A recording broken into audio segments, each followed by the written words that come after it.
সালমান খান প্রসঙ্গে আপনাদের তথ্য দিতে চাই যে ঘটনাটি চাঞ্চল্য সৃষ্টি করছে। অর্থাৎ বলিউড ভাইজান সালমান খানের বাসায় গুলির ঘটনা চাঞ্চল্য সৃষ্টি করেছে মুম্বাইয়ে।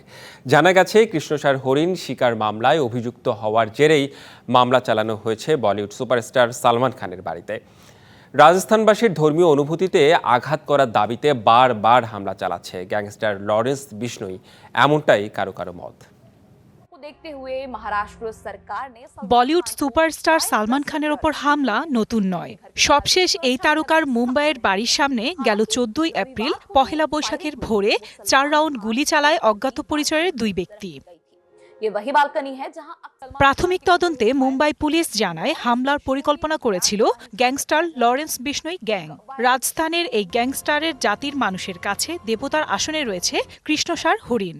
সিনেমা শুটিংয়ে গিয়ে হরিণ হত্যার ঘটনার পর কিশোর বয়স থেকেই সালমানকে খতম করার শপথ নেয় লরেন্স বিষ্ণোই। 2019 সালে সাংবাদিকদের ক্যামেরার সামনে সালমানকে শেষ করার কথাও জানায় সে।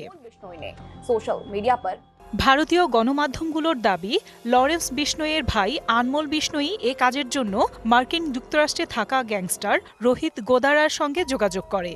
পরে আতঙ্ক সৃষ্টির জন্য পেশাদার শুটার দিয়ে সালমানের বাড়ির সামনে এলোপাতাড়ি গুলি চালানো হয়। ঘটনার পর সামাজিক যোগাযোগ মাধ্যমে হামলার দায় স্বীকার করে আনমোল। এ সময় আবারও সালমানের জীবননাশের হুমকি দেওয়া হয়। এদিকে গুলি চালানোর ঘটনায় দুজনকে গ্রেফতার করার পাশাপাশি নিরাপত্তা বাড়িয়েছে পুলিশ। গত বছরের মার্চ মাসেও সালমানকে প্রাণে মারার হুমকি আসে ইমেইলে। তবে এসব হুমকি আর হামলার তোয়াক্কা না করেই আপন পথে হাঁটছেন ভাইজান। সদ্য সিনেমার ফিটনেস ব্র্যান্ড বিইং স্ট্রং দুবাইতে শুরু করার ঘোষণা দিয়েছেন তিনি।